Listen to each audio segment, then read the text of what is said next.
آلہ الطیبین الطاہرین المعصومین المظلومین المنتخبین المنتجبین ولعنۃ اللہ علی اعدائہم اجمعین من یوم عداوتہم الی یوم الدین. بسم اللہ الرحمن الرحیم.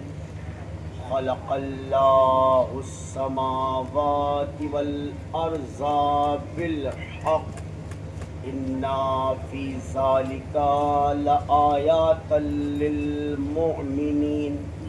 پر عظمت مصطفیٰ صلوات.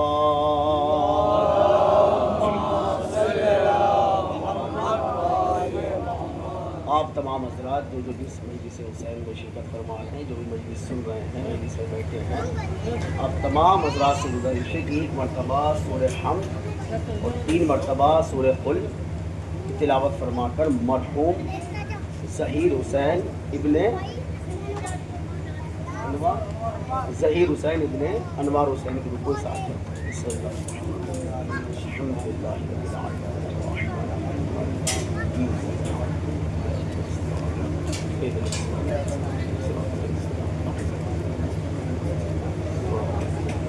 بسم اللہ الرحمن الرحیم.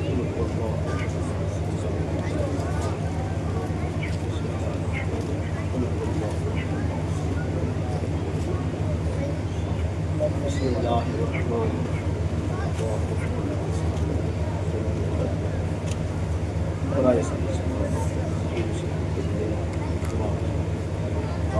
درود پڑھے بابا سے.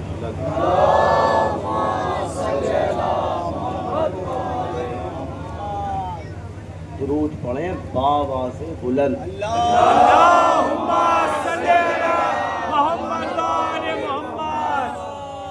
عزیزان محترم، سامعین گرامی قدر، عزاداران امام حسین، ایک بار پھر آپ کو بھی مجھے بھی اللہ نے یہ شرف بخشا کہ ہم پھر سب اکٹھا ہو کر ذکر حسین کرنے کے لیے فرش اذا پر آ گئے. یہ اللہ کا شرف ہے، اللہ کا فضل ہے. ارشاد رب العزت ہو رہا ہے قرآن مجید، فرقان حمید، برہان رشید. ارشاد خداوند عالم ہو رہا ہے. دیکھیے، جسے جو بات اگر ہو سکتا ہے کوئی میری بات نہ سمجھ آئے، غلط محسوس ہو، میرے جانے کے بعد پریشان نہیں ہونا، مجھ سے اسی وقت پوچھ لینا. سب کے سامنے مجمع عام میں پوچھ لینا کہ آپ نے یہ بات کہی تو اس کی دلیل کیا ہے. میرے جانے کے بعد پریشان ہونے سے بہتر ہے کہ مجھ سے میرے سامنے پوچھ لیں آپ. ارشاد رب العزت ہو رہا ہے قرآن مجید، سورہ عنکبوت، آیت نمبر 44. اللہ ارشاد فرما رہا ہے خلق اللہ السماوات والارض بالحق.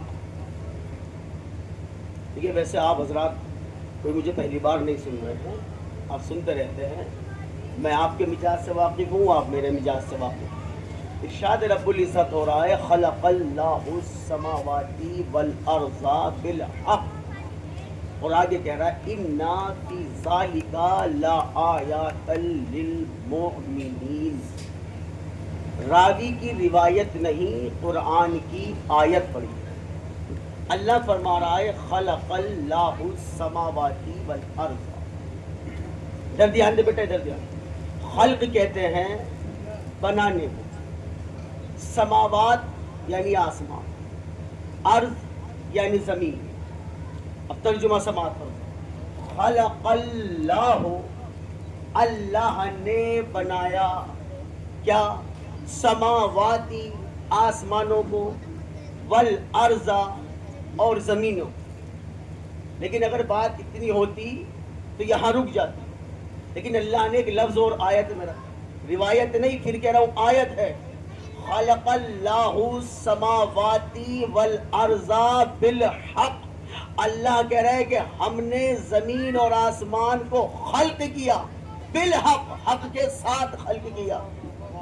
اب یہ حق کا ترجمہ آپ کے سامنے کرنے کی ضرورت نہیں.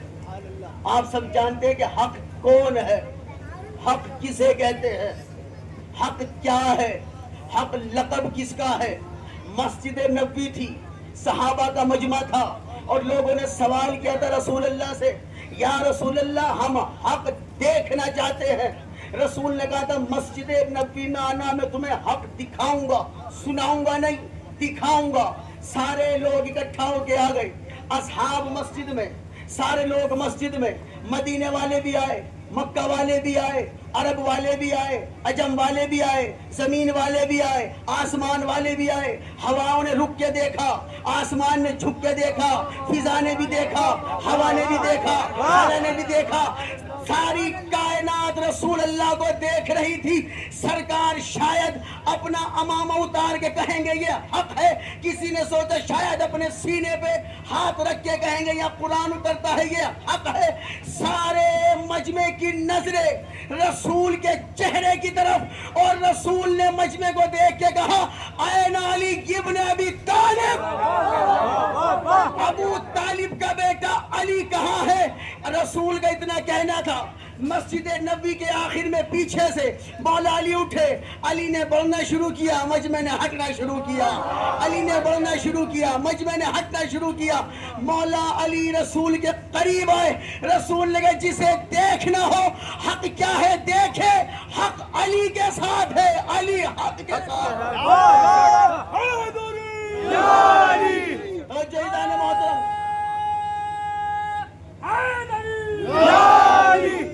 اب کرو ترجمہ۔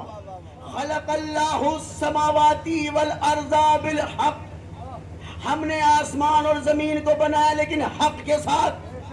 کیا مطلب؟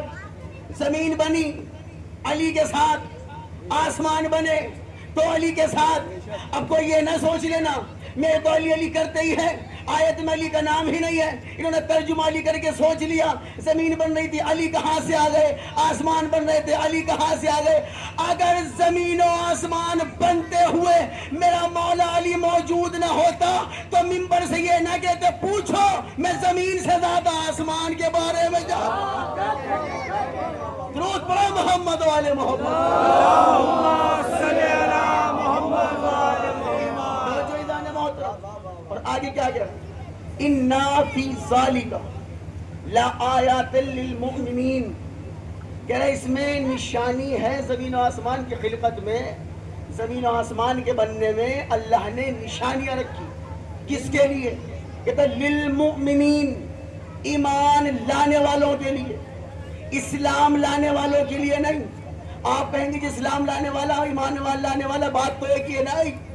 قرآن کا بھی پڑھ کے دیکھو، کچھ لوگ رسول کے پاس آئے کہتے یا رسول اللہ ہم ایمان لے آئے، اللہ کی قسم قرآن کی قسم آیت نازل ہو گئی، حبیب ان سے کہہ دو تم ایمان نہیں لائے، اسلام لائے ہو۔ ایمان والا اور ہوتا ہے، اسلام والا اور ہوتا ہے۔ اور آسان کروں، اسلام والا مسلمان ہوتا ہے، ایمان والا صاحب ایمان ہوتا ہے۔ اللہ کہہ رہا ہے میں نے اس میں نشانیاں رکھی۔ کس میں؟ زمین اور آسمان کے بننے میں نشانیاں۔ کس کے لیے؟ ہر ایک کے لیے نہیں، للمؤمنین، مومنوں کے لیے، ایمان لانے والوں کے لیے۔ اب غور کرنا ہے کہ اس میں نشانی کیا ہے۔ دیکھیں اللہ نے بات شروع کی اپنے آپ سے، خلق اللہ، اللہ نے بنایا، پھر ذکر کیا زمین آسمان کا، پھر کہہ رہا بالحق، حق کے ساتھ، آگے ذکر کر رہا ہے مومنین کا۔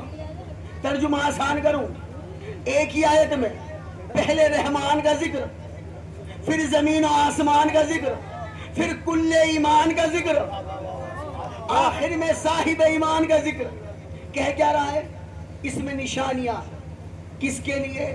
ایمان والوں کے لیے، یعنی زمین بننے میں بھی نشانی، آسمان کے بننے میں بھی نشانی، جو کچھ زمین و آسمان کے درمیان میں ہے اس میں نشانی ہے۔ اب نشانیاں کیا ہے؟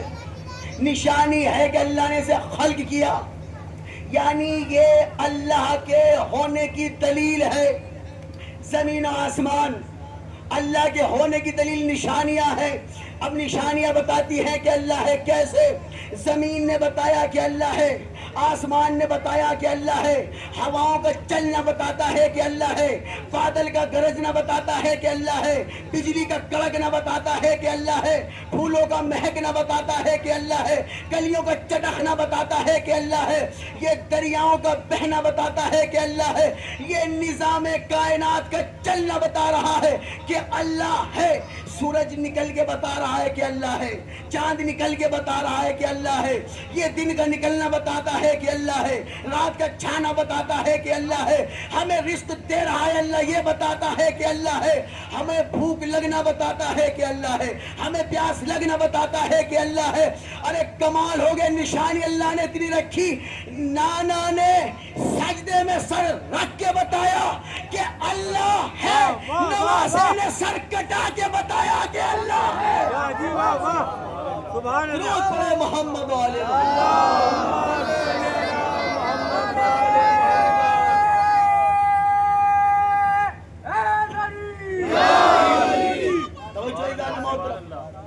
کیا کہہ رہا، میں نے زمین و آسمان کو خلق کیا، خلق کرے گا بھی کون؟ وہی تو خالق ہے۔ اللہ ایسا خالق ہے کہ علی کا بھی خالق ہے۔ اللہ نے تو علی کو بنایا، پنجتن پاک کو بھی تو اللہ نے بنایا۔ اللہ خالق ہے، ہر چیز ہر شے اللہ نے خالق، سب کا مالک وہی، سب کا خالق وہی۔ پنجتن پاک جسے سجدہ کریں وہ اللہ۔ توجہ ہے میرے اللہ، سورج تو نے بنایا، چاند تو نے بنایا، ستارے تو نے بنائے، لیکن ہم نے دیکھا چاند کو رسول نے توڑا، علی کو سورج نے پلٹایا، ستارہ جناب سیدہ نے بلایا۔ میرے اللہ بنایا تو نے، اشارے پہ میرے مولا کے چلتے ہیں۔ عجب نہیں، مولا فرمائیں گے ہم چاند توڑنے نہیں آئے، ہم سورج پلٹانے نہیں آئے، ہم تارے کو در پہ بلانے نہیں آئے۔ پھر مولا یا رسول اللہ چاند کو توڑا کیوں، سورج کو پلٹایا کیوں، بی بی آپ نے تارا در پہ بلایا کیوں؟ عجب نہیں، پنجتن پاک فرمائے ہم چاند کو توڑ کے بتاتے ہیں، جب چاند کو توڑنے والے کا یہ عالم ہے، بنانے والا کیسا ہے؟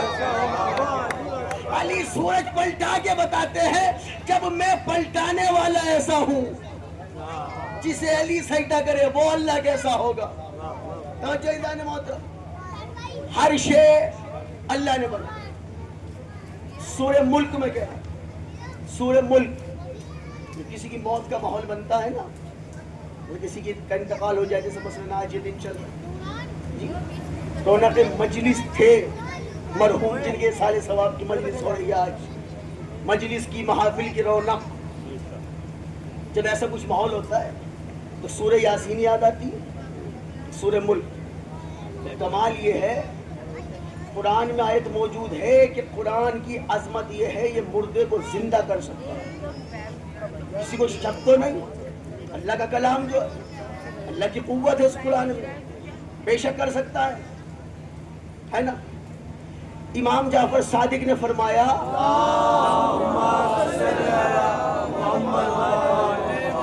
امام نے فرمایا اگر مردے پر 70 مرتبہ سورہ حمد پڑھ کے دم کر دو، اگر وہ زندہ ہو کے بیٹھ جائے تو حیرت کی بات نہیں۔ بندہ حیران ہوا تو مولا 70 دفعہ پڑھتی مردہ زندہ ہو جائے گا؟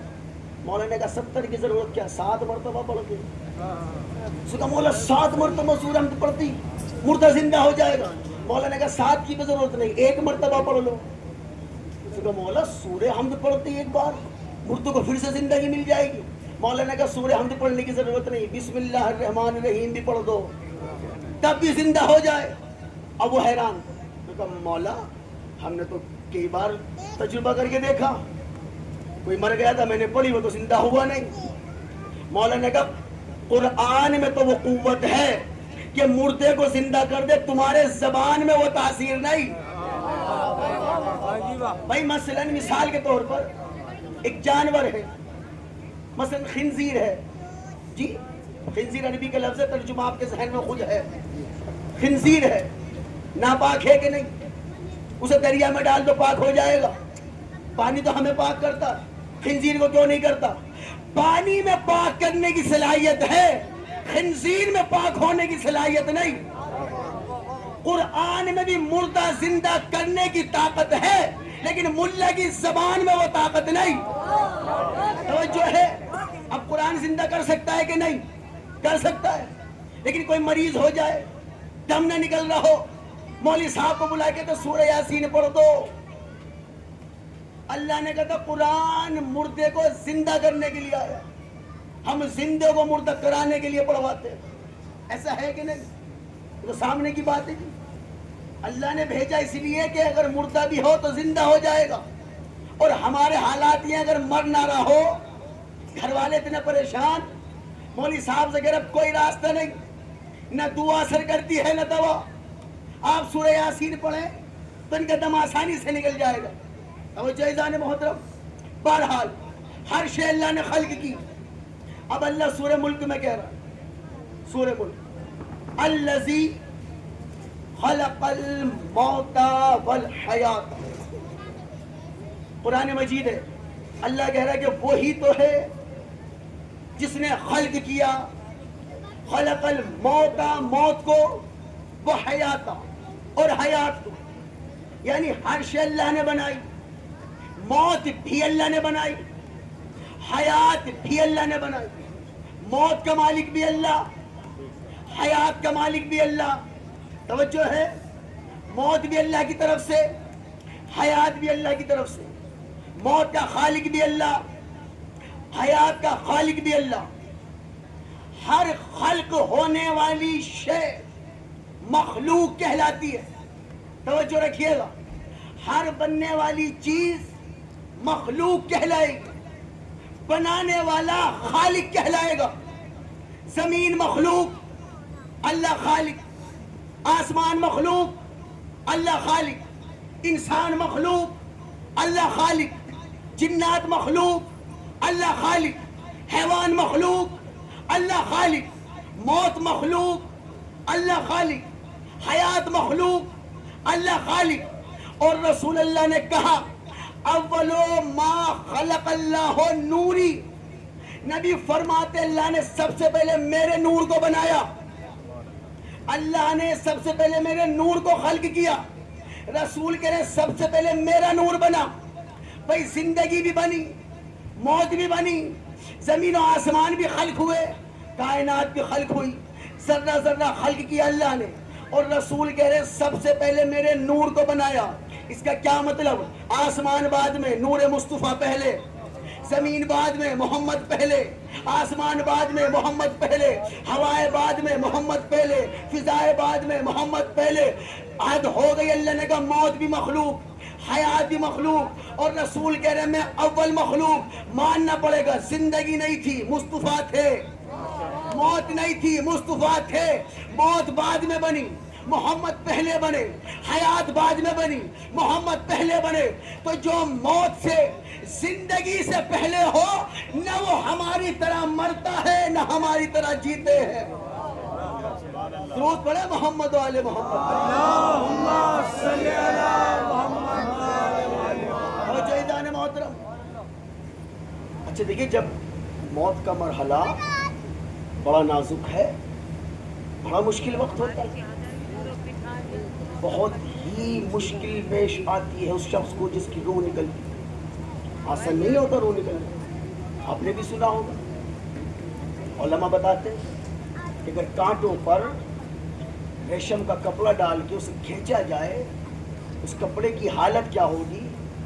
یہ حالت ہوتی ہے اس وقت جب جسم سے روح نکلتی۔ توجہ ہے؟ موت کا ذکر کرے گا، آپ تو خوف میں آ گئے، درود پڑھے باواز سے بلند، جائزان محترم۔ بھئی ایسا ہے کہ نہیں؟ حقیقت میں ایسا ہے، لیکن ایک بات بتائیں انصاف سے، اگر اتنی مجلسیں، اتنے نعرے لگانے کے بعد، اتنی نیازیں کرنے کے بعد، اتنی عزاداری کرنے کے بعد، گھر میں فرش ازا بچھانے کے بعد، اپنے گھر کی چھت پہ غازی قلم لگانے کے بعد، اگر تب بھی آج اتنی مشکل سے روح نکلی تو پھر اس عشق حسین کا فائدہ کیا ہے؟ اور جائزان محترم، ذکر حسین کی قسم، منبر حسین کی قسم، موت جب آتی ہے تو روح بڑی مشکل سے نکلتی ہے، جیسے علماء نے بتایا کہ ریشم کا کپڑا کانٹوں پہ ڈال کے کھینچو، اس کپڑے کی جو حالت ہوتی ہے اس شخص کی بھی حالت وہی ہوتی ہے، بے شک ایسا ہے، لیکن ہر ایک کے لیے یہ معاملہ نہیں ہے، ہر ایک کے لیے مسئلہ نہیں ہے۔ رسول اللہ نے فرمایا جب ہمارا چاہنے والا مرتا ہے نا، ملک الموت اس کے پاس آتا ہے نا، اللہ ملک الموت سے کہتا ہے خبردار یہ خوفناک شکل بنا کے نہ جانا۔ مالک پھر کیسے جاؤں؟ کہ یہ پنجتن پاک کا چاہنے والا ہے، اس طرح جانا جیسے دلہن سج کے جاتی ہے، جیسے دلہن سج کے جاتی ہے نا ایسے جانا۔ یہ علی والا ہے، یہ حسین والا ہے۔ پہنچ گیا، مالک روح نکال لوں، خبردار ابھی نہیں، اج ملک الموت انتظار میں ہے، نکالتا کیوں نہیں؟ اب علی والا ہے، موت کا وقت ہے، کوئی مشکل میں پھنس جائے، مشکل کشا کا ماننے والا پھنس جائے۔ بھائی مشکل کشا کا ماننے والا بھی اگر موت کے وقت مشکل میں پھنس گیا، پھر علی سے محبت کرنے کا فائدہ کیا؟ لیکن نزاع موت کو نزاع کہتے ہیں، نزاع کہ نزاع کا وقت یقیناً بڑا ہی مشکل ہے، اور جو ہے نزاع کا وقت، موت کا وقت، نزاع کا وقت یقیناً بڑا ہی مشکل ہے۔ کس کے لیے؟ جو بے ولا ہے وہ اس مرحلے سے ڈرتے ہیں۔ میں کہہ رہا ہوں نزاع کا وقت یقیناً بڑا ہی مشکل ہے، جو بے ولا ہے وہ اس مرحلے سے ڈرتے ہیں، اور یہ موت ہوگی مصیبت جناب مولانا، ہمیں خبر نہیں، ہم تو علی پہ مرتے ہیں۔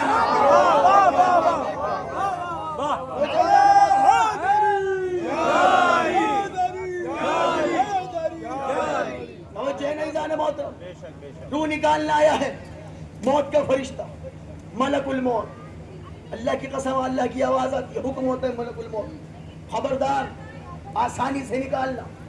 مالک روح نکلتی ہے، بڑی تکلیف ہوتی ہے، کیا کیا جائے؟ ملک الموت علی والے کے پاس آ کے کہتا یہ جو میں بیان کر رہا ہوں نا، یہ آپ تصور کرنا اس مرحوم کے لیے جس کے اصحال ثواب کی مجلس ہے، ان کے پاس جب ملک الموت آیا ہوگا تو ایسے ہی ہوا ہوگا یقیناً۔ جب مولا علی کا چاہنے والے کے پاس موت کا فرشتہ آتا، اللہ کہتا آسانی سے نکالنا۔ مالک روح نکلتی ہے، بڑی تکلیف ہوتی ہے، آسانی سے کیسے نکلے؟ ملک الموت کو حکم ہوتا ہے، ملک الموت علی والے سے کہتا وہ دیکھو آسمان کی طرف۔ اب جو دیکھا، کیا دیکھا؟ علی والا دیکھتا جسے ساری زندگی جس کے نام کے نعرے لگاتا رہا، اس کا نور نظر آیا۔ اس نے پنجتن کو دیکھنا شروع کیا، 12 کو دیکھنا شروع کیا، 14 معصومین کو دیکھنا شروع کیا۔ وہ دیکھتا گیا، ملک الموت روح لے گیا۔ وہ علی کو دیکھتا گیا، ملک الموت روح نکال کے لے گیا۔ روح آسانی سے نکل گئی۔ روح نکلنے کے بعد ذکر حسین کی قسم، اللہ کی قسم کھا کے کہہ رہا ہوں، ملک الموت علی کے چاہنے والے سے کہتا اگر اجازت ہو، جنہیں دیکھ رہے ہو تمہارا ہاتھ پکڑ کے انہی کے پاس چھوڑاؤں۔ تمہارا ہاتھ پکڑ کر انہی کے پاس چھوڑاؤں۔ ملک الموت لے کے جاتا۔ اچھا دیکھیے، موت کا جب ذکر ہوتا ہے انسان کی خوف تو آتا ہے، ظاہر سی بات ہے، انسان کی فطرت ہے۔ بھائی موت کی کسی کو دعا تو برا مان جائے گا، زندگی کی دعا ہر ایک کو اچھی لگتی ہے، لیکن مولا علی فرماتے ہیں انسان سویا ہوا ہے، جس دن موت آئے گی اس دن جاگے گا۔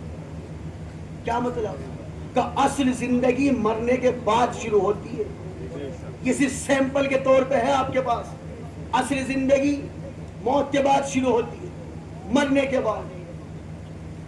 دیکھیے قبر میں آپ نے لٹا دیا مرحوم، مردے کو آپ نے لٹا دیا، آپ فاتحہ پڑھ کے واپس آ گئے۔ ابھی حساب کتاب ابھی نہیں ہوگا، جب اللہ کی عدالت لگے گی قیامت میں حشر کے میدان میں، سب کا حساب کتاب جب ہوگا۔ تصور کیجئے جو اب سے 100 سال پہلے مر چکے، کب سے وہ قبر میں ہے، تب سے لے کے جب تک اللہ کی عدالت نہ لگے، یہ جو پیریڈ ہے، یہ جو وقت ہے، اسے کہتے ہیں عالم برزخ۔ توجہ ہے، قبر میں لیٹنے سے لے کر وہ جب اللہ کی عدالت لگے گی حشر کے میدان میں، یہاں سے لے کے وہاں تک کا جو سفر، اسے کہتے ہیں عالم برزخ۔ یہ بڑا مشکل ہے. جنت جہنم کا فیصلہ تو آخر میں ہوگا. یہ جو قبر میں بھی پتہ نہیں قیامت کب آئے گی اللہ جانتا ہے. 100 سال بعد آئے, 200 سال بعد آئے, جب تک نہیں آئے گی. ہر مرنے والا قبر میں اگر اعمال اچھے ہوں گے تو قبر میں عیش و آرام کی زندگی گزارے گا. اگر گناہگار ہوگا تو قبر کا عذاب برداشت کرنا پڑے گا. توجہ ہے. اب علی والا مرا, کاندھے پہ اٹھایا, چاہنے والے لے کے چلے, قبرستان میں پہنچے, جنازہ رکھا. جملہ سنیے گا. مردے کو قبر میں لٹایا, مٹی ڈالی, دفنایا, فاتحہ پڑھ کے واپس آ گئے. سب آ گئے. مولا علی نے اپنے چاہنے والے صحابی سے کہا تھا, مولا نے کہا تھا جو بھی جہاں بھی جس حالت میں مرتا ہے مجھے دیکھ کے مرتا ہے. مولا اس کی قبر میں آیا, چاہنے والا تھا, خوش ہو گیا. جملہ سنیے. مولا اس اندھیری کوٹھڑی میں, مولا جہاں میرے بیٹے مجھے چھوڑ کے چلے گئے, رشتہ دار مجھے دفنا کے چلے گئے, مہمان آئے تو سب مجھے لٹا کے چلے گئے, مولا آپ یہاں قبر میں میرے ساتھ. مولا فرماتے جو چھوڑ کے چلے گئے نا وہ کائنات ہے, میں مولا کائنات. جو چھوڑ کے چلے گئے وہ کائنات, میں مولا کائنات. ساری زندگی تم ہمیں یاد کرتے رہے, تم نے ہمیں نہ بھلایا, ہم تمہیں کیسے بھول سکتے. ہر مرنے والا لیٹا ہو, اگر اللہ والا ہے, نمازی ہے, متقی پرہیزگار ہے, قبر میں لیٹا. توجہ, فرشتے آتے ہیں, سوال جواب ہوتے بے شک ہو, ہر ایک سے ہوں گے. علی والا ہو یا نہ ہو, منکر نکیر ہر ایک کی قبر میں آئے, سوال جواب سب سے کرے. اس لیے دعا کرتے ہیں کہ میرے اللہ جب منکر نکیر سوال کرے تو اللہ ہمیں ثابت قدم رکھنا, ہمارا ایمان سلامت رکھنا. توجہ ہے. اب مرنے والا قبر میں لیٹا, ایک نور, توجہ, اس کی دائیں جانب سے آتا, ایک نور اس کے بائیں جانب سے آتا, ایک نور سرہانے کی طرف سے آتا, ایک نور اس کے قدموں کی طرف سے آتا. توجہ ہے. دائیں جانب والا نور آگے کہتا ہے گھبرانا نہیں, قبر میں اندھیرا صحیح, یہ نور کہے گا. مرنے والا پوچھتا ہے نور کیسا, جو دائیں طرف سے آیا وہ نور کہتا ہے گھبرانا نہیں, میں تیری نماز ہوں. اس پہ سبحان اللہ نہیں بنتی. سبحان اللہ. میں تیری نور, میں تیری نماز ہوں. یہ نماز قبر میں نور بن کے آئے, دائیں جانب سے نور آتا ہے. توجہ ہے. ادھر سے نور آتا کہ یہ کیسا نور, کہ میں تیری زکوٰۃ ہوں. سر کی طرف سے نور آتا, یہ نور کیسا, کہ میں تیرا وہ روزہ جو تو اللہ کے لیے رکھتا تھا. توجہ ہے نا. قدموں کی طرف سے ایک نور آتا, یہ نور کہے گا کہ یہ وہ نیکیوں کا نور ہے جو تو نے زندگی میں کی ہے. توجہ ہے. اب چاروں طرف سے نور. اب خوش ہو رہے ہوں گے آپ, نماز پڑھو قبر میں نور آ جائے گا, روزہ رکھو قبر روشن ہو جائے گی, زکوٰۃ دے دیں گے تو بھی قبر میں اندھیرا نہیں ہوگا. نہیں, ایک نور ادھر سے آیا, جملہ سننا, ایک ادھر سے آیا, ایک سرہانے سے آیا, ایک قدموں کی طرف سے آیا, لیکن ان چار نور کے اوپر ایک نور اوپر سے آتا ہے جو ان چاروں نور پہ چھا جاتا ہے. مرنے والا پوچھتا ہے یہ نور کیسا ہے, اس نور سے آواز آتی ہے اگر میں نہ ہوتا یہ چاروں بھی نہ آتے, اگر میں نہ آتا تو یہ نماز والا نور بھی نہ آتا, یہ روزے والا نور بھی نہ آتا, یہ زکوٰۃ والا نور بھی نہ آتا, یہ حج والا نور بھی نہ آتا, یہ نیکی والا نور بھی نہ آتا. وہ جو اوپر سے نور آیا وہ تم کاہے کا نور ہو, کہ وہ جو تیرے دل میں محبت اہل بیت تھی نا, یہ محبت کا نور ہے. درود پڑھے محمد و آل محمد. اللہم صلی علی محمد و آل محمد.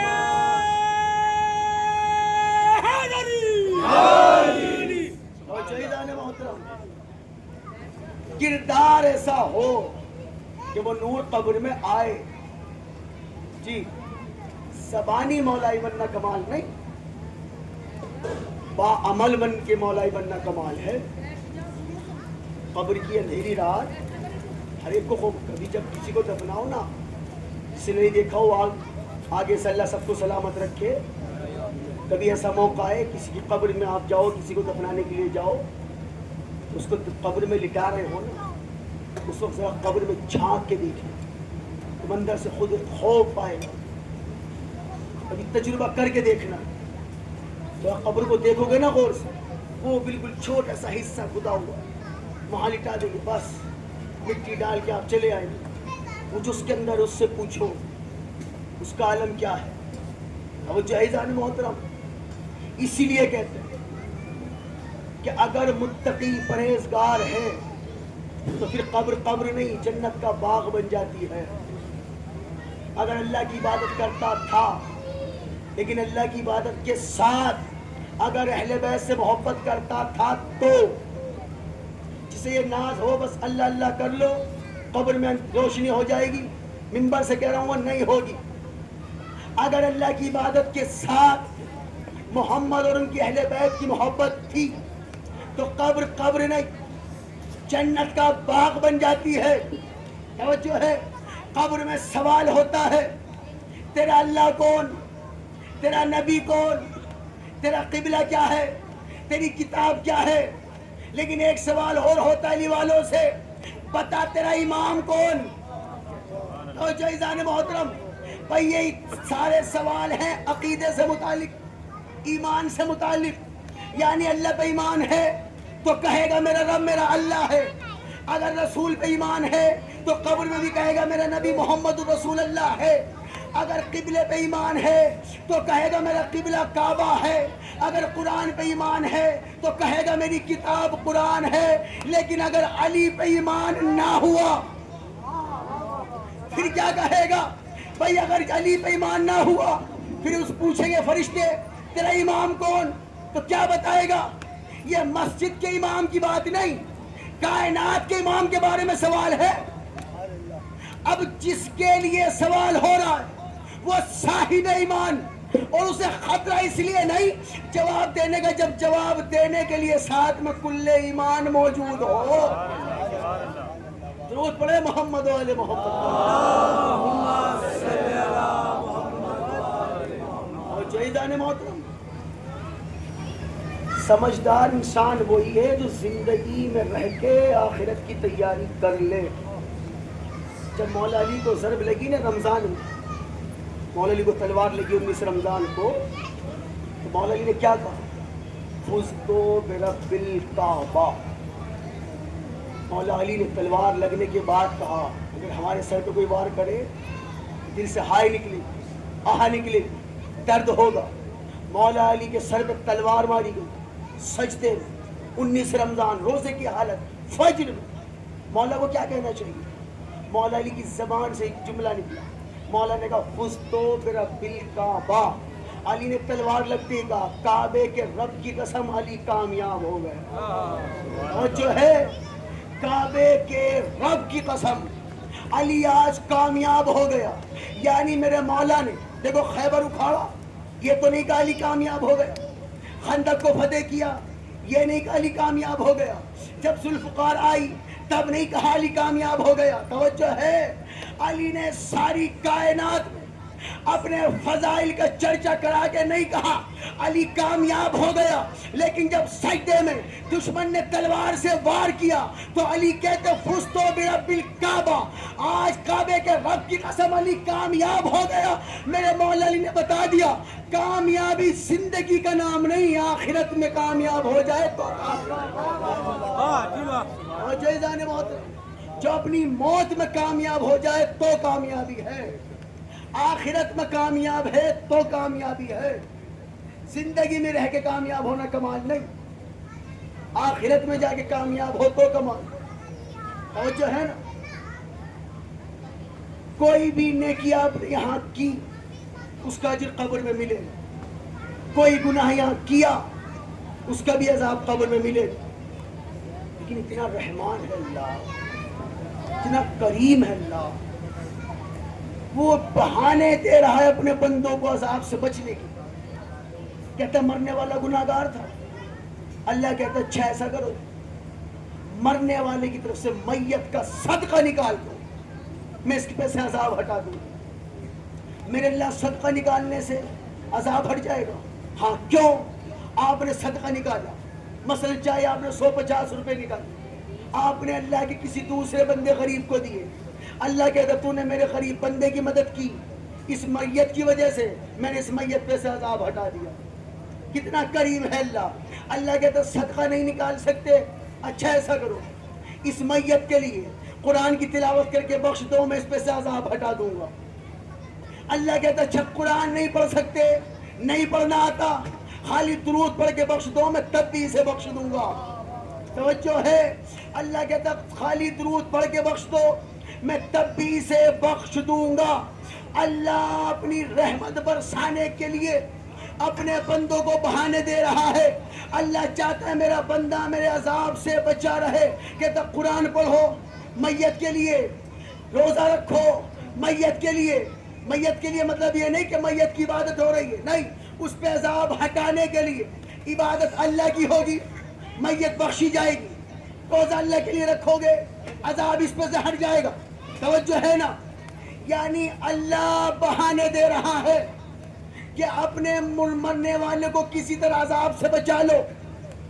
آپ نے قرآن خوانی کی، تسبیحیں پڑھی، یاسین شریف پڑھی، کس لیے؟ مرحوم کو ثواب پہنچے. ایسی ہے نا.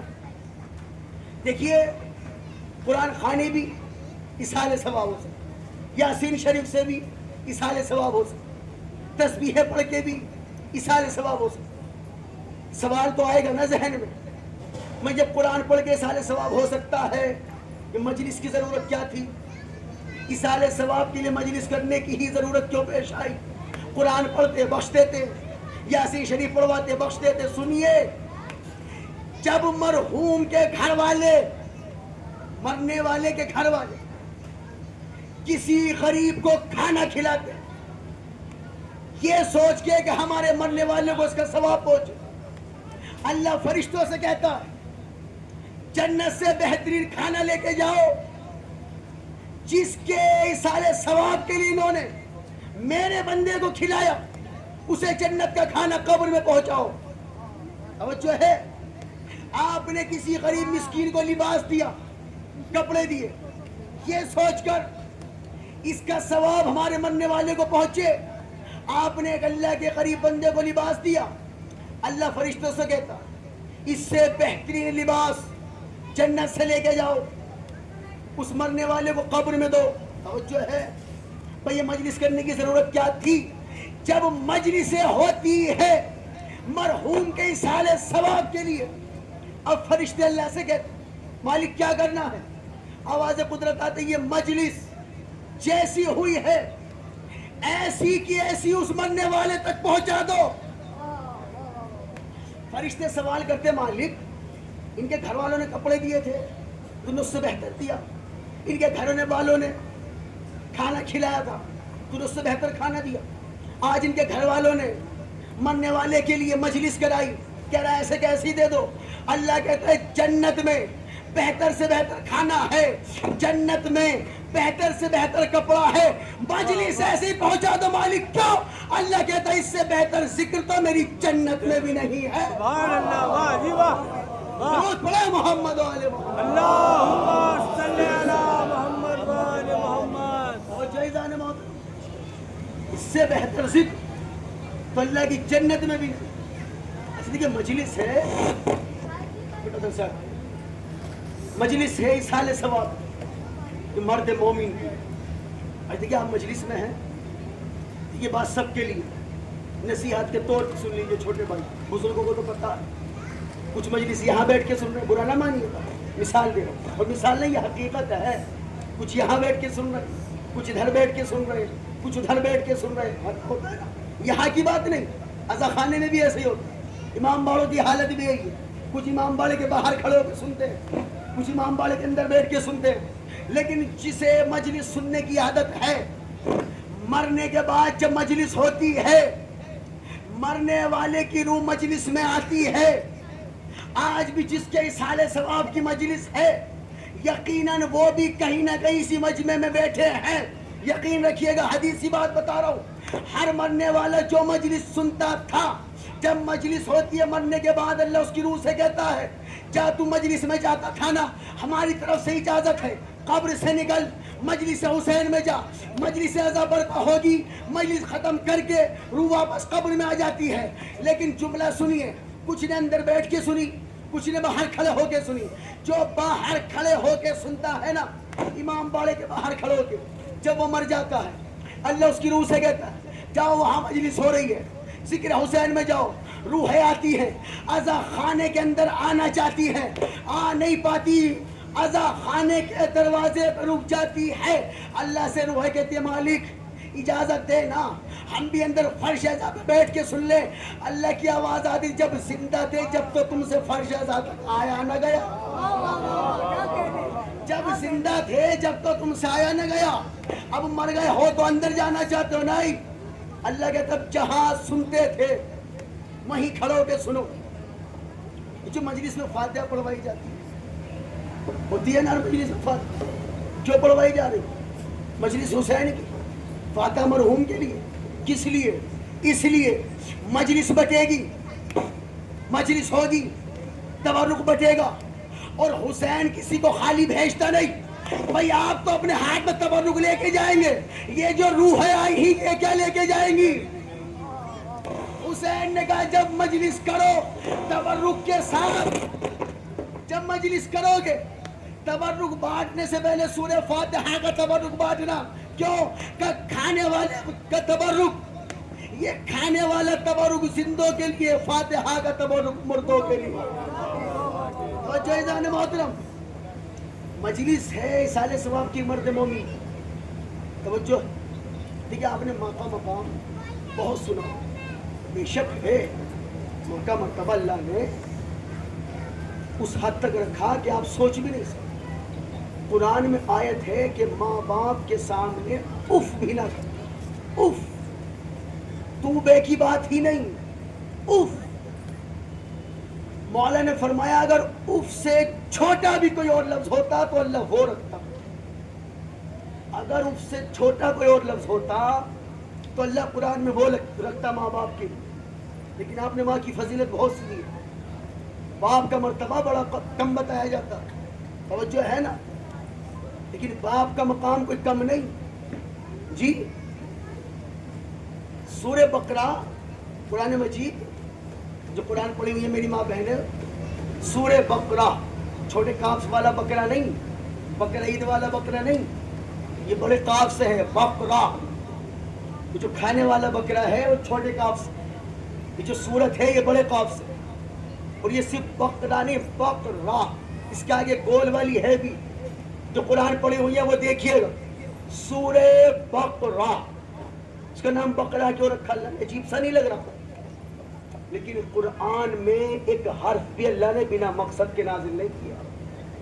ہم تو ہیں بندے, ہو سکتا ہے میں اپنے تقریر میں بات کرنے میں کوئی لفظ جو کہنے کا بھی نہیں تھا وہ میں بول دوں. ہم بندے جو ہیں گناہگار, جو اللہ کے کلام میں ایسا نہیں. یہ بقرہ کیوں کہا؟ بقرہ کہتے ہیں عربی میں گائے کو, جسے جو عالم اچھا لگتا ہے اس سے جا کے تصدیق کرانا. قرات ہمارے بھائی یہ بتا رہے تھے یہ بات سچ ہے یا جھوٹ ہے. بقرہ کہتے ہیں عربی میں گائے کو, جسے آپ کاؤ کہتے ہیں. جی کاؤ کہتے ہیں جی انگلش میں, اس عربی میں بقرہ کے کیا مطلب؟ سورہ بقرہ, گائے والی سورہ. میرے اللہ, تیرا پاک کلام جسے حکم ہے شریعت میں آپ نہائے دھوئے پاک بھی ہیں, بغیر وضو کے ہاتھ نہیں لگا سکتے. قرآن جس کی اتنی عظمت, اس کی سورت کا نام سورہ بقرہ, گائے والی سورت. یہ کیا عجیب بات نہیں, عجیب نہیں. کبھی اس سورہ بقرہ کو وہ جو رمضان میں 10 قرآن پورے کر دیتے ہیں, ان سے گزارش کر رہا ہوں کبھی ایک مرتبہ اس سورہ بقرہ کا ترجمہ پڑھیں, پھر آپ کو سمجھ آئے گا اسے بقرہ کیوں کہتے. بنی اسرائیل میں ایک شخص تھا, سنیے, گائے والی سورت کیوں کہا گیا اسے گائے والی سورت؟ بنی اسرائیل کی قوم میں ایک شخص تھا, نوجوان کاروبار کرتا تو جو ہے باپ کا بڑا احترام کرتا، اتنا احترام کرتا تھا. آپ سنیں باپ کا مقام کیا ہے، اور جب کوئی شخص اپنے باپ کی عزت کرتا ہے تو اللہ اسے کیا نعمت دیتا ہے. توجہ رکھیے. کچھ کاروبار کرتا تھا، کچھ سامان بیچتا. ایک کوئی شخص آیا اس کے پاس خریدنے کے لیے. اس نے کہا مجھے اتنا نہیں، زیادہ کوانٹٹی میں چاہیے. اس نے کہا جی مل تو جائے گا. سنیے باپ کا مرتبہ. اس نے کہا جی مل تو جائے گا، لیکن مال اس وقت یہاں نہیں، گودام میں ہے. توجہ ہے. تو پھر گودام سے نکلوائیے، سودا بھی بڑا منافع کا. بھائی مثلا جہاں وہ 1000 روپے کی مزدوری کرتا تھا، اس وقت 1,00,000 روپے کا مال بکنے کے لیے تیار ہے. کہ گودام میں ہے، کہ گودام سے نکلوائیے. کہ گودام میں تالا ہے. توجہ. کہ تالا کھولے. کہ چابی میرے پاس نہیں. چابی کہاں ہے؟ کہ چابی میرے باپ کے پاس. کہ باپ سے لے لیجئے. اس نے کہا میرے باپ سو رہا ہے. کہ تو جگا دیجئے. اس نے کہا میں باپ کی نیند خراب کے سودا کر لوں؟ میں اپنے والد کی نیند خراب کر کے اور پھر تمہیں مال بیچ کے منافع کماؤں؟ یہ میری غیرت کو گوارا نہیں. نقصان ہوتا ہے ہو جائے، باپ کی نیند میں خلل نہ آنے پائے. سمجھو ہے. قرآنی قصہ سنا رہا ہوں، روایتی نہیں، قرآن کی بات بتا رہا ہوں. سورہ بقرہ پڑھ کے دیکھنا، پھر اس کی تفسیر پڑھ کے دیکھنا یہ ہے یا نہیں. توجہ ہے. اس نے کہا آپ خریدے یا نہ خریدے، میں اپنے والد کی نیند خراب کر کے ان کی شان میں گستاخی نہیں کر سکتا. جو لینا آیا تھا گراہک چلا گیا، کسٹمر گیا. جب باپ کی نیند پوری ہوئی، نیند سے جاگا. بیٹا کتنا سامان بکا؟ بابا آج تو مزدوری ہوئی نہیں، آج تو کوئی کمائی ہوئی نہیں. بیٹا کس لیے؟ کوئی لینے آیا نہیں، کوئی خریدار نہیں آیا. نہیں بابا آیا تھا، اور اس کو اتنا نہیں، بہت زیادہ چاہیے تھا. بیٹا دیا کیوں نہیں؟ بابا اتنا مال گودام میں تھا، میرے لال وہاں سے دیتے. بابا چابی آپ کے پاس تھی تو میرے لال مجھے اٹھایا کیوں نہیں؟ بابا آپ کی نیند میں خلل پڑ جاتی. میں اگر آپ کی نیند خراب کر کے منافع کماتا، میرے کس کام کا؟ باپ خوش ہوا، دعا کے لیے ہاتھ اٹھائے، ہاتھ اٹھا کے کہتے میرے اللہ، اس نے باپ کی عزت کرتے ہوئے آئی ہوئی دولت کو ٹھکرا دیا. میرے اللہ یہ باپ اپنے بیٹے کے حق میں تجھ سے دعا کر رہا ہے، میرے اس بیٹے کو دولت مند بنا دے. توجہ ہے. اب دیکھیے گا باپ کی دعا اثر کہاں لائے.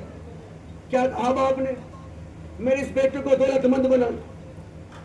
سنیے یہ گائے والی صورت کیوں ہے.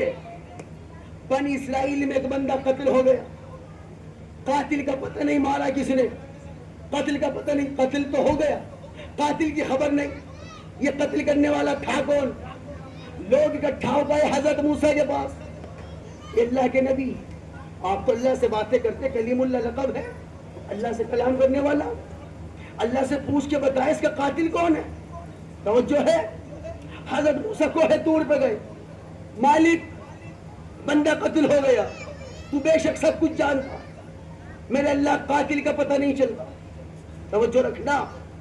اللہ نے کہا موسیٰ اس بنی اسرائیل کی قوم سے کہو ایک گائے خریدے، ذبح کرے، اس کا گوشت مرنے والے کے منہ پہ مارے، مردہ زندہ ہو کے بتائے گا قتل کس نے کیا تھا. توجہ. مردہ خود بتائے گا قتل کس نے کیا. حضرت موسیٰ ہے. اچھا ہم نے جو قرآن سے فائدہ نہیں اٹھایا نا، وہ اس لیے نہیں اٹھایا. کس لیے؟ سنیے. ہمارے اندر بھی وہی صفات ہے جو بنی اسرائیل میں تھی. کچھ کیسے آئے موسیٰ، اللہ نے کہا ہے گائے خرید کے لاؤ، ذبح کرو، اس کا گوشت مرنے والے کے منہ پہ مارو، وہ بتائے گا قتل کس نے. تو گائے تو خریدنے گئے نہیں. موسیٰ سے پوچھ رہے بتاؤ گائے کا رنگ کیسا ہو، توجہ ہے، وزن کتنا ہو، مہنگی ہو یا سستی ہو. فضول کے سوال کیے. یہی کام ہمارا ہے. آپ مولا کو مانتے ہیں؟ بتانا 72 کے نام کیا کیا ہے؟ بتانا مولا عباس کے گھوڑے کا نام کیا تھا؟ بتاؤ مولا حسین کے خیمے کا رنگ کیسا تھا؟ اگر اسے یہ نہیں بھی پتا اس کا مطلب یہ مولا ہی نہیں. اگر نہیں پتا تو اس کی ایمان پہ کون سا شک؟ سوال وہ کرو جو آخرت میں کام آئے گا. اگر کوئی سوال کسی کو کہیں سے پتہ لگ جائے وہ اپنے آپ میں عالم بنا پھر رہا ہے، ہر ایک سے پوچھے گا، اسے پتہ تو چل گیا. بہرحال حضرت موسیٰ نے کہا بھائی گائے خرید کے لاؤ. اچھا بتا دیا ایسی ہو لے آؤ. پوری بستی کے چکر کاٹ کے کہیں نہیں، ایک ہی جگہ موجود تھی، اسی شخص کے پاس جس نے باپ کا احترام کیا تھا. توجہ، اسی کے پاس تھی. بس آئے لینے، خریدنا چاہتے.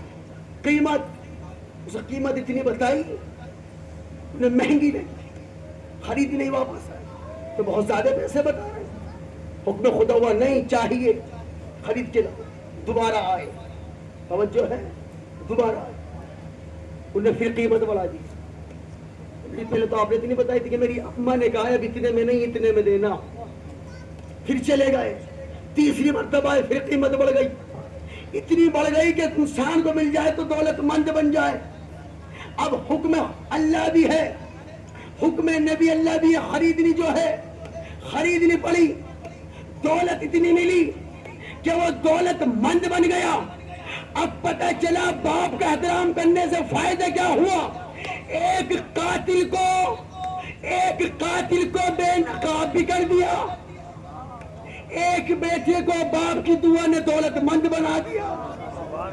لیکن حضرت موسیٰ نے اللہ سے کہا میرے اللہ اتنی دولت اس ایک شخص کو، ایک نوجوان کو کیوں دلوا دی؟ کہ 2 وجہ ہیں موسیٰ، 2 وجہ ہیں. کیا؟ ایک تو اس کے باپ نے اس کے حق میں دعا کی تھی، ہم نے اس کے باپ کی دعا کو رد نہیں کیا. مالک دوسرا کام کیا کہ یہ صبح شام محمد آل محمد پہ درود پڑھتا تھا. درود پڑھے محمد آل محمد.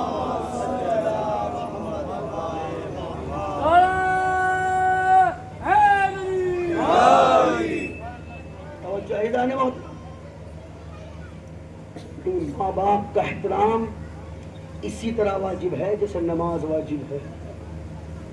کسی حال میں آپ نماز نہیں چھوڑ سکتے. اسی طرح کسی بھی حالت میں آپ ماں باپ کی بے عزتی نہیں کر سکتے. اور بے عزت تو بہت دور کا لفظ ہے. اللہ نے کہہ دیا اف بھی نہ کرو. یعنی اگر باپ کے سامنے کھڑے ہو تو سر جھکا کے کھڑے ہو. اللہ نے بہت سے مقامات پر قرآن میں جہاں اپنی عبادت کا ذکر کیا نا وہاں ماں باپ کی اطاعت کا ذکر کیا. اپنے ذکر کے ساتھ اللہ نے ماں باپ کا ذکر رکھا. کیوں؟ اللہ بندوں سے بتا رہا ہے عبادت میری کرنا، اطاعت ان کی کرنا. توجہ ہے جانے محترم، کیونکہ جب ان سے کوئی بھی شخص نمازی ہے اگر باپ کی شان میں گستاخی کرتا اللہ وہ نماز قبول نہیں کرتا. روزے دار ہے ماں کی عزت نہیں کرتا اللہ اس کا روزہ قبول نہیں کرتا. عزیزداروں، یہ توجہ رکھنا، یہ ذہن میں رکھنا، اس کو بالکل اپنے ذہن میں محفوظ کر لینا. جو میں نے ابھی کہا ہے نا عالم برزخ وہ بڑا مشکل مرحلہ ہے. قبر سے لے کر حشر کے میدان تک کا جو وقت ہے، ساری زندگی جو گزرے گی قبر کے اندھیرے میں. اگر اعمال اچھے ہوں گے قبر میں روشنی، اگر گناہگار ہوگا کوئی تو قبر میں اندھیرا ہے. فشار قبر سنا ہوگا نا، کہتے کسی میں فشار قبر ہو اللہ نہ کرے. فشار قبر کسے کہتے؟ جو قبر ہے نا یہ آپس میں ایسے ملتی ہے، تو سمجھ لیجئے ادھر کی پسلیاں ادھر نکل جاتی ہیں اور ادھر کی پسلیاں ادھر نکل جاتی ہیں، چور چور کر دیتی ہے جسم سے. کہتے ہیں فشار قبر. قبر سے، قبر کے عذاب سے بچنے کی جو تیاری کر لے تو سمجھدار ہے، وہ اللہ والا ہے. مولا حسین نے یہی کہا ہے آخری وقت میں. مولا حسین نے کربلا کے میدان میں جب مولا نے خطبہ دیا 9 لاکھ کے لشکر کو، ان یزیدیوں کی فوج کو، تو مولا حسین نے ایک جملہ کہا، کہتے میری بات تمہیں اس وقت اس لیے اچھی نہیں لگ رہی اس لیے تم میری تقریر کو قبول نہیں کر رہے. مولا حسین کہہ رہے یزیدیوں سے تمہیں یہ میری بات اس لیے نہیں ہضم ہو رہی کیونکہ تمہارے پیٹ میں حرام کا مال اتر چکا. مولا حسین نے یزیدیوں سے کہا کہ جس حلق سے حرام کا لقمہ اترتا ہے پھر اسے حق کی بات ہضم نہیں ہوتی. اور مولا حسین نے اپنے چاہنے والوں کے لیے کہا, مولا حسین نے کہا ہمارے لیے عزت کا سبب بن کے آنا, ذلت کا سبب بن کے نہ آنا. مولا حسین نے کہا جب تم ہمارے پاس حشر کے میدان میں آؤ نا اللہ کی بارگاہ میں, ہمارے لیے عزت کا سبب بننا, بے عزتی والا سبب بن کے نہ آنا. کیا مطلب؟ مولا حسین حشر کے میدان میں کہے یہ میرا عزادار ہے, ایسا نہ کوئی کہے مولا یہ آپ کا تھا, معاذ اللہ ثم معاذ اللہ, اللہ نہ کرے یہاں کوئی ایسا نہ ہو مولا کو شرمندگی اٹھانی پڑے.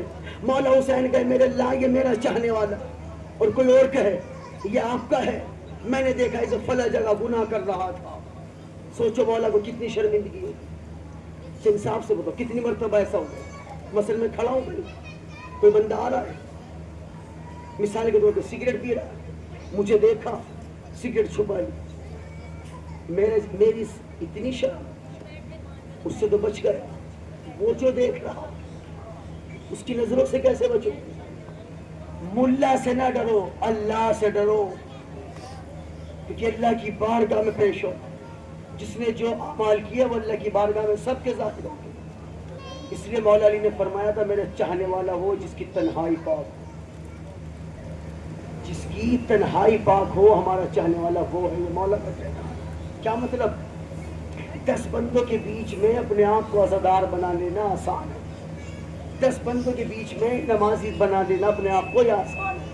مولا فرماتے نہیں یہ ہمارا نہیں جو مجمع میں نمازی نظر آئے, ہمارا جب ہے تنہا بھی ہو تو نماز نہ چھوڑے, ہمارا جب ہے تنہا ہو تو گناہ نہ کرے.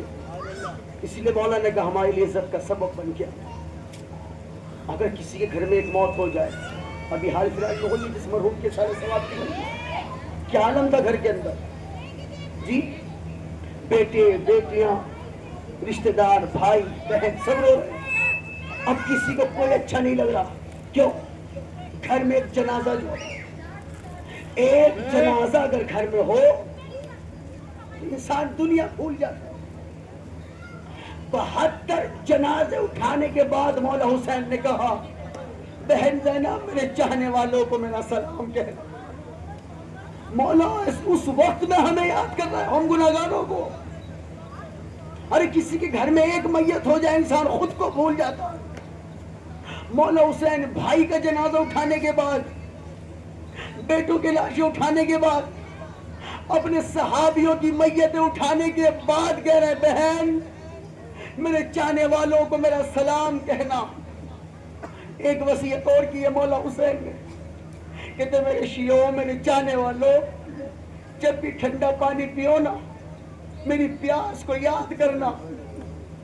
مولا حسین نے تڑپ کے کہا تھا کربلا میں, اے عزادارو کاش تم کربلا میں ہوتے تو تم مجھے دیکھتے میں کس طرح علی اصغر کے لیے پانی مانگ رہا تھا. عزادارو جس کے صدقے میں ہمیں پانی مل رہا ہے نا, وہ عاشور کے دن 6 مہینے کے بیٹے کو کربلا کی گرم ریت پہ لٹا کر 9 لاکھ یزیدی ملونوں سے کہہ رہا تھا تمہاری دشمنی مجھ سے ہے نا, اس 6 مہینے کے بچے نے تمہارا کیا بگاڑا ہے, اس کے حلق میں چند قطرے پانی کے ڈال دو, اس کی ماں کا دودھ خشک ہو چکا ہے, اس کا دہن خشک ہو چکا ہے. عزادارو جب آپ کربلا کے مصائب سنتے ہو نا, آپ نے سنا ہے نا مولا عباس شہید ہوئے, مولا اکبر شہید ہوئے, مولا قاسم شہید ہوئے, آخر میں مولا حسین شہید ہوئے. عزادارو جملہ سنو گے, مولا حسین آخر میں شہید کیوں ہوئے؟ مولا حسین نے پہلے اپنے صحاب کو بھیجا, پھر اپنے بیٹوں کو بھیجا بعد میں. کیوں؟ مولا چاہنے والوں کو پہلے بھیج رہے ہو, اپنے بیٹوں کو اپنے بھائیوں کو بعد میں شہید کرا رہے ہو. اس لیے نہیں کہ مولا اپنوں کو بچا رہے تھے, نہیں, مولا جانتے تھے یہ سب پیاسے ہیں، جو جتنی جلدی شہید ہوگا اتنی جلدی جنت میں نانا اسے کوثر کا جام پلائیں گے۔ عزیزدارو تصور کرو، اصحاب شہید ہوئے، پیاس بجھ گئی، عباس شہید ہوئے، پیاس بجھ گئی، قاسم شہید ہوئے، پیاس بجھ گئی۔ ارے عاشور کے دن حسین شہید ہوئے، جنت میں نانا نے کوثر کا جام پلایا، حسین کی پیاس ہی بجھ گئی ہوگی، لیکن ہائے سکینہ کا مقدر۔ عزادارو کربلا لکھنے والوں نے آج تک یہ نہ لکھ سکے کہ سکینہ کتنے دن پیاسی رہی۔ ارے جو شہید ہوتا گیا جنت میں پیاس بجھاتا گیا، لیکن بی بی سکینہ عاشور کے بعد بھی پانی کو یاد کرتی رہی۔ عزادارو جب یہ قافلہ شام کے بازار میں آیا نا، عزادارو شمر ملون نے دیکھا مجھے بھی پیاس لگی ہے، میرے سپاہیوں کو بھی پیاس ہے، گھوڑے بھی پیاس کی وجہ سے چل نہیں پا رہے۔ عزادارو شمر ملون نے قافلہ روکا، شام کے بازار میں گھر کے دروازوں کو کھٹکھٹایا، پانی منگوایا، ایک ایک کو پانی پلا رہا ہے۔ بی بی سکینہ نے توقع کہا پھپھی اماں اجازت ہو تو شمر سے پانی مانگ لوں۔ عزادارو بی بی زینب نے توقع کہا سکینہ مانگ کے دیکھ لے، ملون اگر دے دے، ویسے یقین نہیں ہے شمر دے گا نہیں۔ بی بی سکینہ گئی، شمر ملون کے پاس گئی۔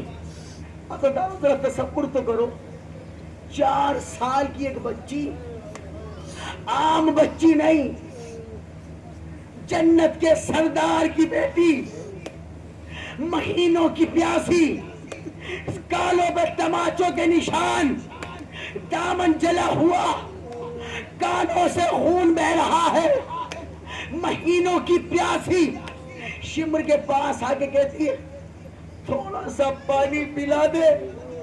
ملون کہتا پہلے اپنے سپاہیوں کو پلاؤں گا، پھر اپنے جانوروں کو پلاؤں گا، اگر پانی چاہیے میرے ساتھ آ۔ عزادارو ننگے پاؤں 4 سال کی میری شہزادی، شمر ملون کے پیچھے ایک یزید کا سپاہی پانی پیتا رہا، حسین کی بیٹی دیکھتی رہی، گھوڑے پانی پیتے رہے، حسین کی بیٹی دیکھتی رہی، اونٹ پانی پیتے رہے، حسین کی 4 سال کی بیٹی دیکھتی رہی۔ عزادارو جب سب نے پانی پی لیا نا، بی بی سکینہ نے پھر حسرت سے کہا شمر اب تو سب کی پیاس بجھ چکی ہے، اب مجھے پانی پلا دے۔ عزادارو پطرس ملعون نے کیا کیا؟ بچا ہوا پانی بی بی کو پلایا نہیں، شام کے بازار میں زمین پہ پھینکنا شروع کیا۔ بی بی سکینہ منظر دیکھتی رہی، عزادارو اس نے پانی پلایا نہیں، زمین پہ گرایا۔ بی بی سکینہ نے اپنا رخسار پانی پہ رکھا، ارے پانی پینے کو نہ مل سکا، پانی کی ٹھنڈک رخسار پہ محسوس ہو جائے۔ عزادارو بھی بی بی نے اپنا رخسار پانی پہ رکھا تھا، ملعون نے تازیانہ نکالا، بی بی سکینہ کو مارنے چلا، تڑپ کے کہا چچا غازی پیاس تو بجھ نہ سکی، آپ کی بھتیجی پر یہ وقت آ گیا، ارے پانی تو نہ ملا، اگر پانی پر رخسار بھی رکھو تو شمر تازیانہ مارا۔ الا لعنت اللہ علی القوم الظالمین۔ دعا کرو میرے اللہ، یہ واسطہ ذکر حسین کا، جو بھی اس مجلس حسین میں آئے ہیں میرے اللہ، ان سب کی حاضری کو، اس مجلس میں آنے کو اپنی بارگاہ میں قبول فرما۔